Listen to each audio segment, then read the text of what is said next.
Kuwait ఇళ్లల్లో పనిచేస్తూ ఉన్నవారు చాలా జాగ్రత్తగా ఉండాలి. లేకపోతే గాని ఏదైనా కువైట్ యజమానులు పని చెప్పినప్పుడు కానీ లేకపోతే పొరపాటున ఏదో ఒక క్షణాన మనకు కూడా కోపం వస్తుంది. ఆ యొక్క కోపాన్ని నియంత్రించుకోలేక వాళ్లతో గొడవ పెట్టుకుంటే గాని ఏం జరుగుతుందనేది ఈ యొక్క సంఘటనే ఉదాహరణగా చెప్పుకోవచ్చు. కువైట్ లోని ఒక ఇంట్లో ఒక ప్రవాస మహిళ పనిచేస్తూ ఉంది. ఆ యొక్క ప్రవాస మహిళ మనం చూసుకుంటే కువైటీ పౌరురాలికి మరియు ఆ ఇంట్లో పనిచేస్తూ ఉన్న ప్రవాస మహిళకు ఇద్దరి మధ్య వివాదం తలెత్తడం జరిగింది. పనిచేసే చోట వివాదం తలెత్తింది. ఆ యొక్క వివాదం కాస్త గొడవకు దారి తీసింది. అలాగే ఆ యొక్క కువైట్ యజమాని ఎవరైతే ఉన్నారో భార్య మాటలు విని ఆ యొక్క ఇంట్లో పనిచేస్తూ ఉన్న ప్రవాస మహిళ పైన మనం చూసుకుంటే దొంగతనం కేసు నమోదు చేశాడు. అలాగే అతడు నమోదు చేసిన కేసు వివరాల ప్రకారం మా ఇంట్లో పనిచేస్తూ ఉన్న ప్రవాస మహిళ ఎవరైతే ఉన్నారో 150 దినార్ల డబ్బు, బంగారం మరియు 850 దినార్ల విలువ చేసే ఒక చైన్ ను అపహరించి దొంగతనం చేసినట్లు కేసు నమోదు చేశాడు.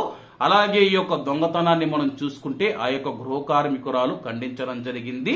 అలాగే కువైటీ పౌరుడి భార్య తనను కొట్టినట్లు ఆమె పేర్కొనడం జరిగింది. ఇద్దరి మధ్య వివాదం తలెత్తిందని చెప్పి దీంతో ఆ యొక్క కువైటీ మహిళ తనపై దాడి చేసి నన్ను గాయపరిచిందని చెప్పి నేను వెంటనే ఆసుపత్రికి వెళ్లి అక్కడ చికిత్స కూడా చేయించుకున్నానని చెప్పి దానికి సంబంధించిన హాస్పిటల్ రిపోర్టులు ఏవైతే ఉన్నాయో అవి పోలీస్ స్టేషన్ లో ఆ యొక్క ప్రవాస మహిళ సమర్పించడం జరిగింది. దీంతో దొంగతనం ఆరోపణలను ఆ యొక్క ప్రవాస మహిళ ఖండించడం జరిగింది. అలాగే ఆ యొక్క మహిళ ఏ ప్రాంతంలో పనిచేస్తూ ఉంది, ఏ దేశానికి చెందిన మహిళని చెప్పేసి పోలీసులైతే వెల్లడించలేదు. అలాగే ఆ యొక్క కువైటీ మహిళ తనను తీవ్రంగా కుట్టిందని చెప్పేసి పోలీసులకు ఆమె తెలిపింది. తదుపరి విచారణ కోసం కేసును సంబంధిత అధికారులకు రెఫర్ చేసినట్లు పోలీసులు తెలిపారు.